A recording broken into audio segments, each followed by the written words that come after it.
BBC বাংলার অধিবেশন প্রবাহতে আপনাদের স্বাগত। আজ আপনাদের সাথে লন্ডন স্টুডিও থেকে আছি মানসী বড়ুয়া, আর ঢাকায় আমার সাথে থাকছেন আকবর হোসেন। বাংলাদেশের সর্বশেষ গুরুত্বপূর্ণ আপডেট সংবাদে আপনাকে স্বাগত। শুরুতেই সংবাদ শিরোনাম, পরে বিস্তারিত। প্রথমেই জানাবো আমাদের হাতে থাকা সর্বশেষ গুরুত্বপূর্ণ সবথেকে তাজা আপডেট সংবাদ। আদালত চত্বরে দুই আসামিকে হত্যার ভিডিও ফুটেজে যা দেখা গেল। খুলনার আদালতে হাজিরা দিতে যাওয়ার সময় প্রকাশ্যে দুইজনকে গুলি করে এবং কুপিয়ে হত্যা করেছে দুর্বৃত্তরা। আজ রোববার 30 নভেম্বর চিফ জুডিশিয়াল ম্যাজিস্ট্রেট আদালতের সামনে এই ঘটনা ঘটে। নিহতরা হলেন হাসিফ হাওলাদার বয়স 40 এবং রাজন বয়স 38। তারা দুইজনে অস্ত্র মামলায় হাজিরা দিতে গিয়ে আদালতে এসেছিলেন। এ বিষয়ে গুরুত্বপূর্ণ সংবাদ জানাবো, সঙ্গেই থাকুন। এরপর জানাবো, অনেকেই এখন দুই কুল হারানোর ভয়ে দেশে আসার সাহস পাচ্ছে না বলেন জামাত ইসলামের নেতা এটিএম আজহারুল ইসলাম। 18 কোটি মানুষকে দেশে ফেলে যারা বিদেশে অবস্থান করেন তারা দেশপ্রেমিক নয় বলে মন্তব্য করেছেন বাংলাদেশ জামাত ইসলামের নেতা এটিএম আজহারুল ইসলাম। আজ তিনি এক বক্তব্যে সব কথা বলেছেন। এদিকে তারেক রহমান দেশে আসতে চাইলে মাত্র একদিনেই ট্রাভেল পাস দেওয়া সম্ভব বলেন পররাষ্ট্র উপদেষ্টা। বিএনপির ভারপ্রাপ্ত চেয়ারম্যান তারেক রহমান দেশে আসতে চাইলে মাত্র একদিনে ট্রাভেল পাস দেওয়া সম্ভব বলে জানিয়েছেন পররাষ্ট্র উপদেষ্টা মোহাম্মদ তৌহিদ হোসেন। আজ জাতীয় প্রেস ক্লাবে ডিপ্লোম্যাটিক করেসপন্ডেন্ট অ্যাসোসিয়েশন বাংলাদেশ বা ডিক্যাব আয়োজিত বাংলাদেশের পররাষ্ট্র নীতি পরিবর্তনশীল বিশ্বে একটি প্রাসঙ্গিক ভূমিকা নির্ধারণ শীর্ষক সেশনে এমনটা জানিয়েছেন তিনি। এবারে জানাবো, জাতীয় নির্বাচনের আগে গণভোটের তারিখ পরিবর্তন করতে হবে বললেন গোলাম পরোয়ার। জাতীয় নির্বাচনের আগে গণভোটের আয়োজনের দাবি জানিয়েছে বাংলাদেশ জামাত ইসলামের সেক্রেটারি জেনারেল অধ্যাপক মিয়া গোলাম পরোয়ার। তিনি বলেন, একদিনে দুইটি ভোট এদেশের মানুষ ও সংস্কৃতির সঙ্গে যায় না, তাই অবশ্যই ভোটকে বাতিল করে আগেই এই ভোটের আয়োজন করতে হবে। এজন্য সরকারকে তিনি দ্রুততম সময়ের মধ্যে পদক্ষেপ নেওয়ার আহ্বান জানান। এবং সর্বশেষ জানাবো, এবার প্লট জালিয়াতির মামলা সাজা হলে টিউলিপের উপর চাপ বাড়বে, ছাড়তে হতে পারে এমপির পদও। পূর্বাঞ্চলের নতুন শহর প্রকল্পে প্লট জালিয়াতির অভিযোগে যুক্তরাজ্যের এমপি টিউলিপ সিদ্দিকীর বিরুদ্ধে মামলা হয়েছে। 1 ডিসেম্বর এই মামলার রায় ঘোষণা করা হবে। টিউলিপ ছাড়াও ক্ষমতাচ্যুত প্রধানমন্ত্রী হাসিনা এবং টিউলিপের মা শেখ রেহানাও একই মামলার আসামি। ব্রিটিশ সংবাদপত্র ডেইলি মেইলের এক প্রতিবেদনে বলা হয়েছে, অভিযোগ প্রমাণিত হলে টিউলিপের 10 বছরের সাজা হতে পারে বলে ধারণা করা হচ্ছে। 43 বছর বয়সী টিউলিপের বিরুদ্ধে অভিযোগ, তিনি তার মা, ভাই ও বোনকে শেখ হাসিনার মাধ্যমে প্লট পাইয়ে দিয়েছেন। প্রিয় দর্শক, এতক্ষণ শুনছিলেন সংবাদ শিরোনাম, এবারে বিস্তারিত।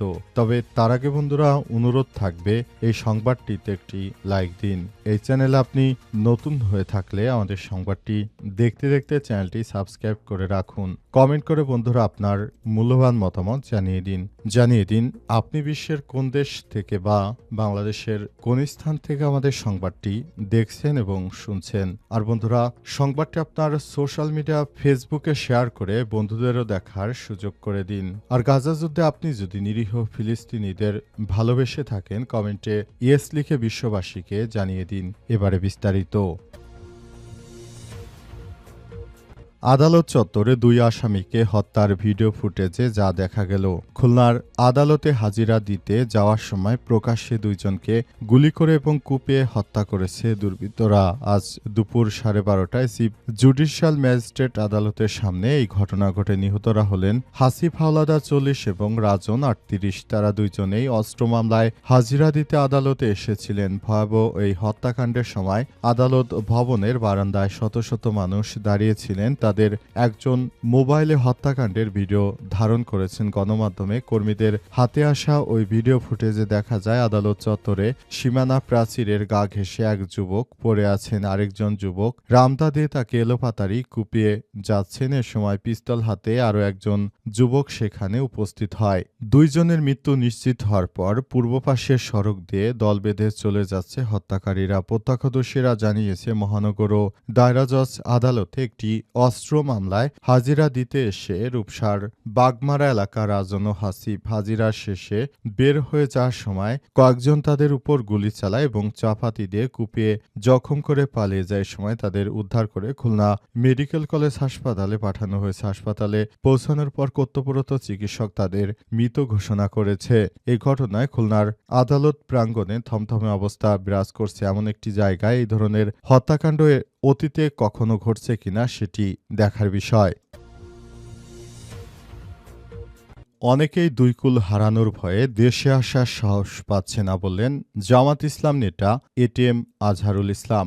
18 কোটি মানুষকে দেশে ফেলে যারা বিদেশে অবস্থান করেন তারা দেশপ্রেমিক নয়। জামাত ইসলামের নেতারা দেশ ছেড়ে পালিয়ে যায়নি, বরং বিদেশ থেকে এসে ফাঁসির মঞ্চে চড়েছে। আর অনেক নেতা বিদেশ থেকে দেশে আসার সাহস পাচ্ছে না। ইংল্যান্ডের নাগরিকত্ব ছেড়ে এসে যদি প্রধানমন্ত্রী না হতে পারেন দুই কুলি হারাবেন বলে মন্তব্য করেছেন জামাত ইসলামের নায়েবে আমির এটিএম আজহারুল ইসলাম। রোববার 30 নভেম্বর বিকেলে যশোরের চৌগাছায় যশোর 2 ঝিকরগাছা চৌগাছা আসনে জামাত মনোনীত প্রার্থী ডাক্তার মোসলে উদ্দিন ফরিদের নির্বাচনী জনসভায় প্রধান অতিথির বক্তব্যে সব মন্তব্য করেছেন তিনি বলেন, জামাত দেশ পরিচালনার সুযোগ পেলে সর্বপ্রথম দেশ থেকে দুর্নীতিমুক্ত করবে। দেশটাকে গরিব দেশ নয়, বরং সম্পদশালী একটি রাষ্ট্রে পরিণত করার চেষ্টা করবে বাংলাদেশ জামাত ইসলাম। সেজন্য বাংলাদেশ জামাত ইসলাম কিন্তু অতীত থেকেই তারা সবকিছু করে আসছে। আপনারা খেয়াল করলে দেখতে পারবেন বাংলাদেশ জামাত ইসলামের যত প্রতিষ্ঠান রয়েছে আর কোনো দলের বা কোনো ব্যক্তির এতগুলো কোনো প্রতিষ্ঠান বাংলাদেশে নেই। সুতরাং এই পরিস্থিতিতে অবশ্যই বাংলাদেশটাকে অনেকভাবে সুন্দরভাবে সাজাতে চাইলে আমাদের জামাত ইসলামকে ভোট দিতে হবে। জামাতকে শক্তিশালী করতে হলে বাংলাদেশ জামাত ইসলামের নেতৃত্ববৃন্দকে জয়যুক্ত করতে হবে বলে জানান তিনি আরো বলেন, আমরা বাংলাদেশ জামাত ইসলামের নেতৃত্ববৃন্দরা সবসময় দেশটাকে সুন্দরভাবে সাজিয়ে তোলার জন্য আমাদের যে দায়িত্ব কর্তব্য রয়েছে আমরা সেটি করতে চাই এবং আমরা মনে করি এটি আমাদের নৈতিক দায়িত্ব। সেই জায়গা থেকে আমরা এই কাজগুলো করতে চাই বলে মন্তব্য করেছেন তারা। তারেক রহমান দেশে আসতে চাইলে একদিনে ট্রাভেল পাস দেওয়া সম্ভব বলেন পররাষ্ট্র উপদেষ্টা। বিএনপির ভারপ্রাপ্ত চেয়ারম্যান তারেক রহমান দেশে আসতে চাইলে মাত্র একদিনে ট্রাভেল পাস দেওয়া সম্ভব বলে জানিয়েছেন পররাষ্ট্র উপদেষ্টা তৌহিদ হোসেন। তিনি বলেছেন, আমরা চাই তারেক রহমান যেন দ্রুততম দেশে ফিরে এসে তিনি তার মায়ের এই দুঃসময়ে তার পাশে থাকেন। কিন্তু বিএনপির ভারপ্রাপ্ত চেয়ারম্যান তারেক রহমান এখনো দেশে ফেরার মতো তিনি এখনো সাহস পাচ্ছে না। কি কারণে তিনি পাচ্ছে না তাকে প্রশ্ন করা হলে তিনি জানিয়েছেন তার একক কোনো সিদ্ধান্ত নয় দেশে ফেরত আসার। আবার বিএনপির এক নেত্রী নীলুফার তিনি বলছেন তারেক রহমানকে দেশে আসার সুযোগ করে দিন। কিন্তু সরকারের পক্ষ থেকে প্রেস সচিব এখন স্পষ্ট করে জানিয়েছেন তারেক রহমান দেশে ফিরতে আর কোনো আইনি বাধা নেই। তারপরও কেন তারেক রহমান দেশে ফেরত আসতে পারছেন না সেই বিষয়টি এখনো পরিষ্কারভাবে বলা যাচ্ছে না। কেন তিনি দেশে আসতে কিসের ভয় পাচ্ছেন সেই বিষয়টি সবারই অজানা। অনেকেই এখন বলাবলি শুরু করেছেন তারেক রহমান আদতে দেশে আসবেন কি আসবেন না, নাকি শেখ হাসিনা তারেক রহমানের আগে দেশে ফিরবে সেই বিষয়টি সবাই এখন অনেক বেশি বলাবলি করছে। অবস্থায় তারেক রহমান অন্তর্বর্তীকালীন সরকারের প্রধান উপদেষ্টা প্রফেসর ডক্টর মোহাম্মদ ইউনূসের সরকারকে সঙ্গে নিয়ে এবার একটি সুন্দর নির্বাচন তিনি করতে পারতেন। কিন্তু তিনি যেভাবে দেশের বাইরে রয়েছেন, লন্ডনে রয়েছেন, এখন তিনি সেখান থেকে দেশে ফেরত আসছেন না, তাহলে তিনি আদতে কি করবেন সেই বিষয়টি নিয়ে সন্দিহান। সুতরাং এখন বাংলাদেশ জামাত ইসলামের জন্য একটা সুবর্ণ সুযোগ সৃষ্টি হয়েছে। এখন জামাত ইসলাম কিন্তু চাইবে এই ফাঁকা মাঠে গোল দেওয়ার জন্য, অর্থাৎ তারা বিএনপির সবথেকে বড় নেতার অবর্তমানে তারা ক্ষমতার মসনদে বসতে চাইবে। জাতীয় নির্বাচনের আগে গণভোটের তারিখ পরিবর্তন করতে হবে বললেন গোলাম পরোয়ার। জাতীয় নির্বাচনের আগে গণভোট আয়োজনের দাবি জানিয়েছে বাংলাদেশ জামাত ইসলামের সেক্রেটারি জেনারেল অধ্যাপক মিয়া গোলাম পরোয়ার। আজ রাজশাহী মাদ্রাসা ময়দানে 8 দলীয় বিভাগীয় সমাবেশে সব কথা বলেছেন গোলাম পরোয়ার জানিয়েছেন, বাংলাদেশে এখন যেভাবে সবকিছু চলছে আসলে আমরা মনে করি দেশটাকে সুন্দরভাবে সাজিয়ে তোলার জন্য আলাদা আলাদা সময় একটি গণভোটের নির্বাচন এবং এমনি নির্বাচন প্রয়োজন। যদি একদিনে দেশের মানুষ ভোট দিতে চায় তাহলে এই বিষয়টি খুবই দুঃখজনক হয়ে দাঁড়াবে, কারণ দেশের প্রতিটি মানুষ কখনো 2টি ভোট একদিনে দেয়নি। এর ইতিহাস বাংলাদেশে কখনো নেই।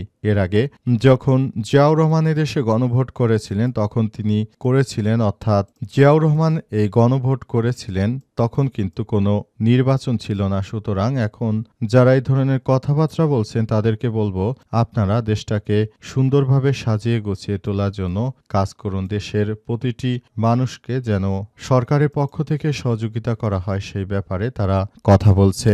অন্তর্বর্তীকালীন সরকারের প্রধান উপদেষ্টা প্রফেসর ডক্টর মোহাম্মদ ইউনূসের সরকার ইতিমধ্যে এই বিষয়গুলো খুবই গুরুত্ব সহকারে দেখছেন এবং তিনি মনে করেন এবারের নির্বাচনটা খুবই ভালো মানের একটি নির্বাচন হবে তার জন্য। কিন্তু গণভোটের তিনি যে একই দিন নির্ধারণ করেছেন সে বিষয়টি কোনোভাবেই মেনে নেওয়া যায় না বলে মন্তব্য করেছেন তারা।